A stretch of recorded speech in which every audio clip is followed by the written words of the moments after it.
The snow had started falling again, thick and slow, as if the gods themselves wanted to smother the north in silence. Jon Snow stood atop the walls of Winterfell, his breath fogging the icy air, his eyes cast toward the godswood. The red leaves danced with the wind, like blood in a snowstorm. It had been weeks since the vision began to haunt him, vivid, terrifying fragments that came in the dead of night, sometimes while he was awake.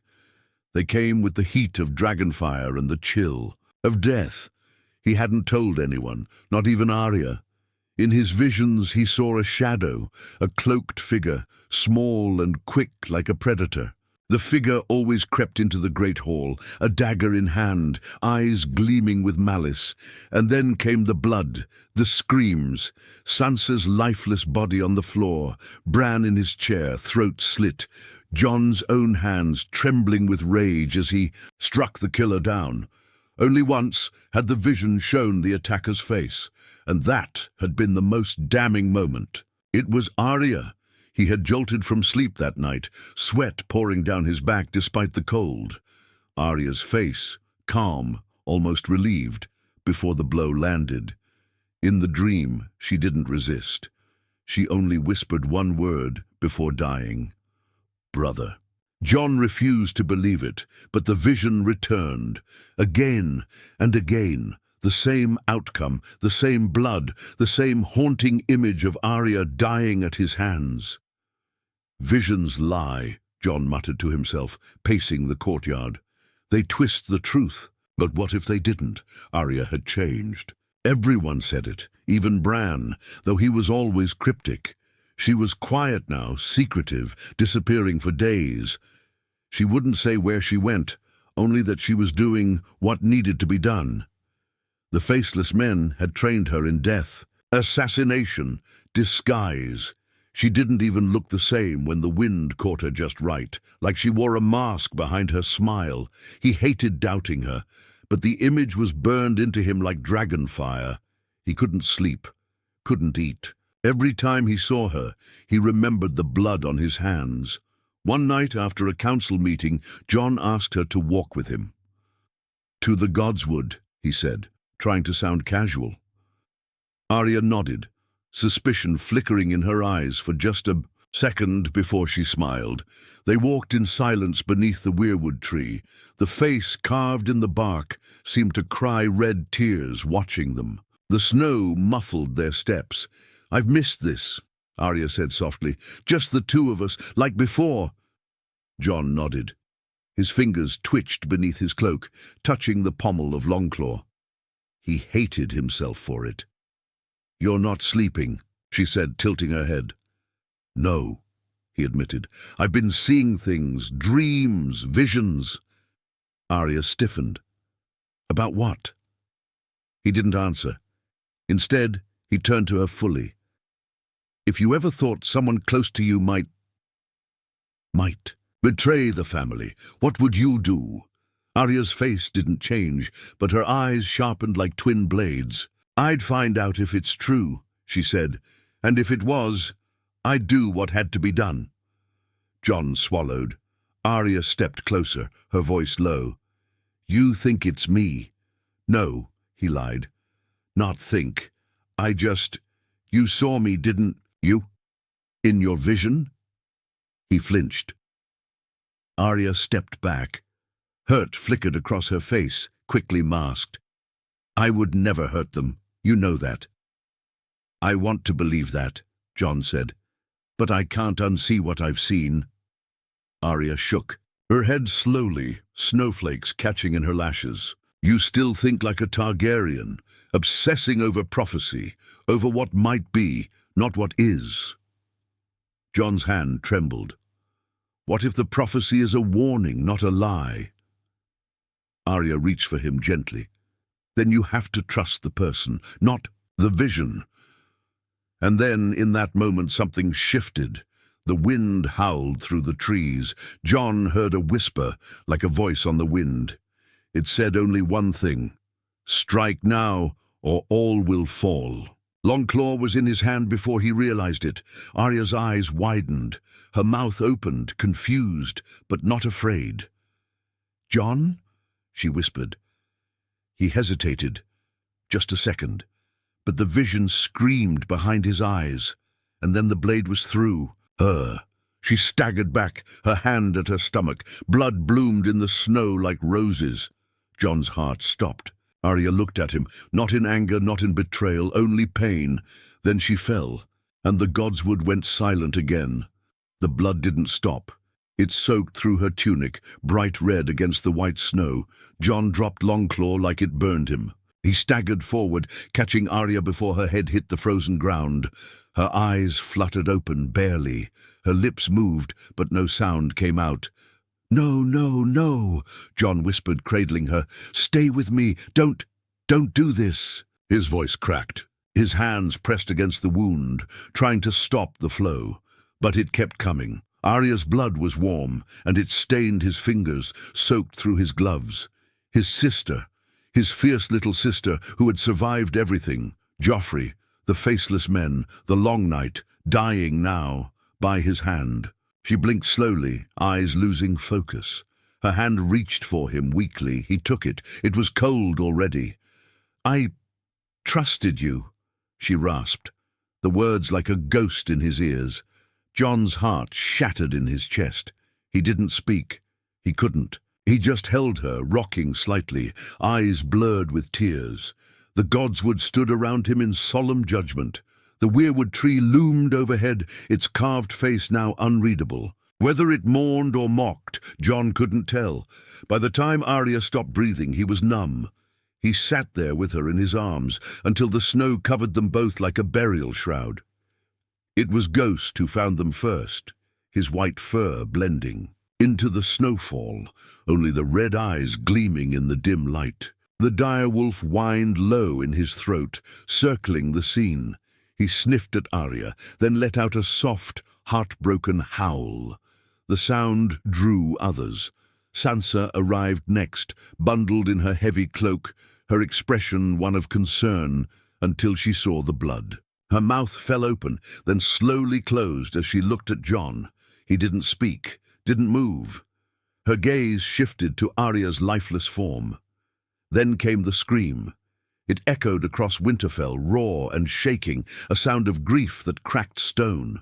They buried Arya at the heart of the godswood beneath the weirwood tree.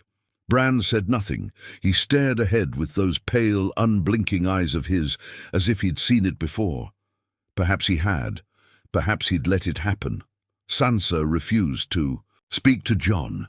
The others watched him with quiet dread. No one dared ask what happened, not out loud. But the whispers grew quickly. Why did he take her there? Why was Longclaw stained with blood? Why didn't he call for a healer? John tried to answer these questions himself, over and over. He replayed every moment in his mind, searching for something, anything, to prove he had done the right thing. That the vision had been real, that Arya would have turned on them, but all he saw was her face at the end, the confusion, the hurt, and the whisper, "You still think like a Targaryen." He wanted to tear his own heart out. On the 5th night, after the burial, John locked himself in his chambers. He hadn't eaten in days. Ghost stayed by the door, unmoving. The fire had gone out. He sat in the dark, haunted by the memory of Arya's voice, her eyes, her blood on his hands. Then he heard it, a whisper in the corner of the room, soft, familiar. "John!" He turned sharply. No one there. "John!" "Why?" It was Arya's voice, but she was dead, buried, gone.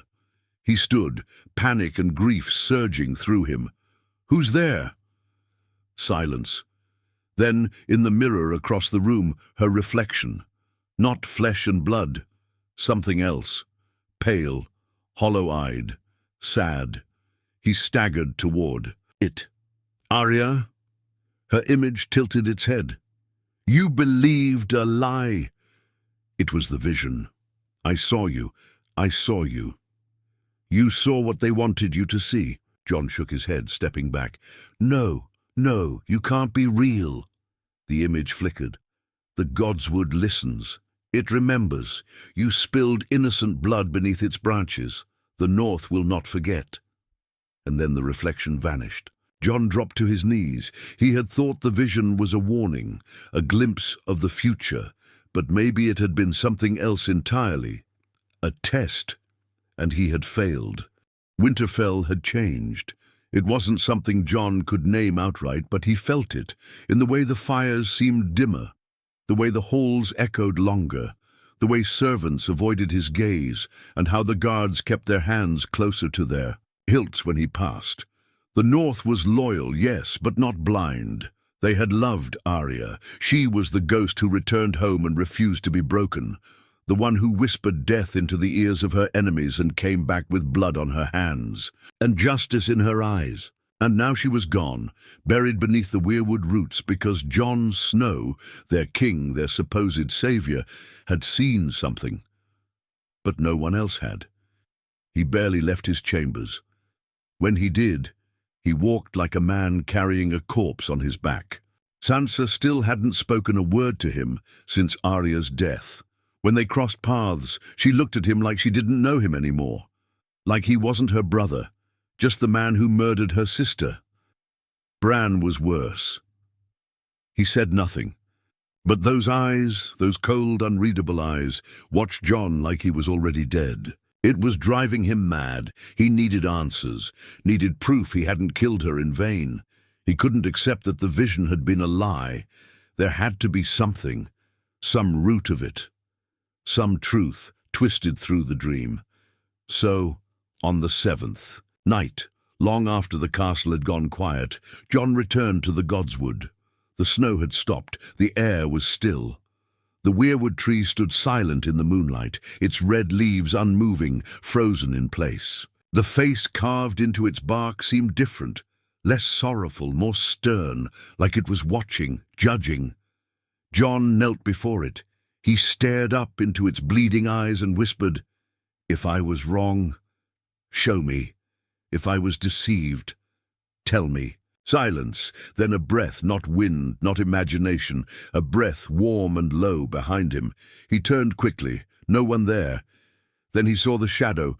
It was standing at the edge of the trees, small, cloaked, a figure just like the one in his visions. He stood slowly, hand at his sword, though he didn't draw it. "Who's there?" he called. The figure didn't move. "Are you real?" he demanded. Still no answer. He stepped closer, one step, two, and then the figure lifted its head. It was Arya, but not as she was. Her face was half-shadowed, pale as ice. Her eyes were empty, black pits without light. Her mouth opened, and when she spoke, it was not her voice. "You spilled stark blood beneath sacred roots," the voice said, "and now the North is cursed." Jon's heart pounded. "What are you?" The figure smiled, a twisted, lifeless grin. "The price of prophecy." And then she lunged. Jon didn't move, couldn't, but she didn't reach him. She vanished the moment her hand touched his chest, like mist blown away by wind. He stumbled back, gasping. His knees gave out. He dropped into the snow, shaking, heart hammering in his chest. Ghost emerged from the trees a second later, growling low, eyes fixed on the space where the figure had been. Jon buried his face in his hands. He didn't know what was real anymore. Vision, dream, curse, all of it blended together, all of it tasted like ash. The next morning, he tried to speak to Bran. The boy, no, the thing Bran had become, sat in the great hall, eyes distant. Jon approached him carefully. "I saw her," he said, "again, in the Godswood." Bran turned his head slowly. "That was not Arya." "Then what was it?" Bran blinked once. "Your guilt, given shape." Jon clenched his jaw. "You knew, didn't you? You saw this." "I see many things," Bran said simply, "but not all are meant to be stopped. So you let me kill her." "I let you choose." Jon's rage flared. "She didn't deserve that." Bran met his gaze. "And yet you gave it to her." Jon stormed out. He was done asking questions. Now he needed to find out who or what had poisoned his visions. Because if there was a force that twisted prophecy into murder, he would hunt it down, even if it killed him. The winds were crueler beyond the walls of Winterfell. Jon rode south without speaking a word to anyone. No guards, no goodbyes. Just him, ghost at his side, and vengeance riding in his blood like fire. He wasn't sure what he was chasing, answers, redemption, maybe even death, but he knew he couldn't stay. Winterfell was no longer home.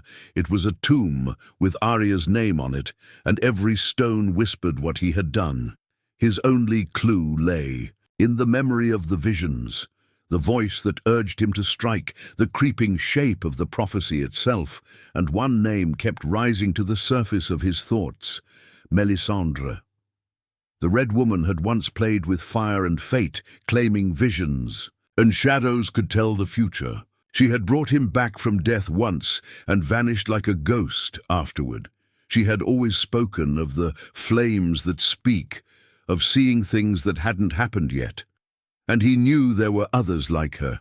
Somewhere in the haunted halls of the old world, there were still priests of R'hllor, keepers of fire, of prophecy, twisters of truth.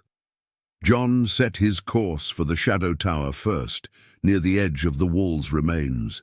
From there, whispers claimed a red priest had taken residence in a ruined village beyond the gift, claiming visions in the flame and building a following of madmen who thought the end of days was near. If anyone knew what was done to him, who had sent that cursed vision, it would be someone who worshipped the same fire Melisandre once did. The days were hard. He slept little. Every time he closed his eyes, Arya returned. But it wasn't the real her. It was her dying, over and over. Her blood on his hands, her eyes searching his for an answer he didn't have. On the 6th night of his journey, he lit a fire beneath the broken bones of a watchtower. Ghost lay curled beside him. Jon stared into the flames, daring them to show him something, anything. He was tired of hiding from visions. If they wanted him to see, then show him.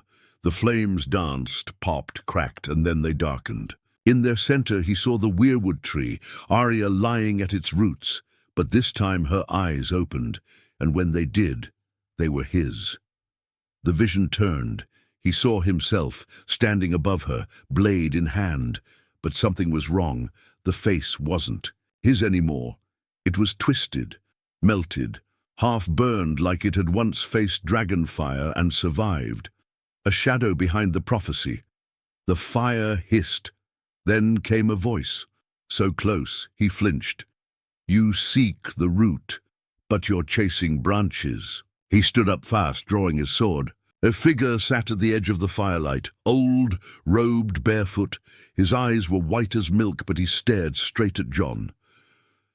"Who are you?" Jon asked, breath fogging in the night air. The man smiled, missing several teeth. "One who once saw too much." "You're one of them?" Jon asked. "A red priest?" "Was," the man said. "Now I only see smoke." Jon stepped forward. "Then tell me, my vision. Arya, who sent it?" The priest's face turned grave. "You're not cursed. You were chosen." Jon's grip tightened. "For what?" "To test if blood runs thicker than fear." The fire flared. The man continued, voice low and hoarse. "The visions don't come to everyone, only to those who hold fate in their palm. The gods, or something older, send illusions to weigh your heart." "So it was a lie," Jon whispered. "No," said the man, "it was a mirror. But mirrors reflect what you already believe." Jon took a step back. His heart thudded. "You thought Arya could become a threat. Deep down, beneath your love, you feared her. That fear shaped the vision. It gave it power." "I didn't want to kill her," Jon whispered, "but you believed you had to." Jon fell to his knees. The priest stared into the fire again. "There's no magic stronger than belief. And once a man chooses fear over family, the flame burns him forever." Jon looked at his hands. They still bore stains he couldn't scrub off. "Can I undo it?" "No," the old man said gently, "but you can face it." "How?" "By returning to where it began." Jon looked up. "To Winterfell?" The man shook his head. "No, to the tree." John stood, cold wind cutting through his cloak. He knew what the priest meant. The godswood, the weirwood, the heart tree. He would go back. He would return to the roots, to speak to the old gods, or whatever watched from behind those red leaves, and he would demand the truth, even if it destroyed him. The snow had thickened by the time John returned to Winterfell. No horns sounded, no banners were raised. He rode in silence, his hood drawn low, Ghost padding beside him like a silent shadow. The guards recognized him, but none dared speak. Their eyes held no warmth, only caution. Winterfell had grown colder in his absence. He dismounted slowly and made his way to the godswood. Not to the hall, not to the family. There was nothing left to say to Sansa. Bran had already told him more than he could bear. He had come back for one thing, and he would not leave until he had it. The heart tree stood as it always had, still, ancient, weeping its bloody tears. The face carved in the bark stared down, and for the first time, John felt no comfort under its gaze. He knelt before it, falling to both knees this time. There was no sword in his hand, no vengeance in his heart, only shame. "You saw," he whispered. "You watched, and still you let me do it." The tree did not answer. "I was trying to protect them.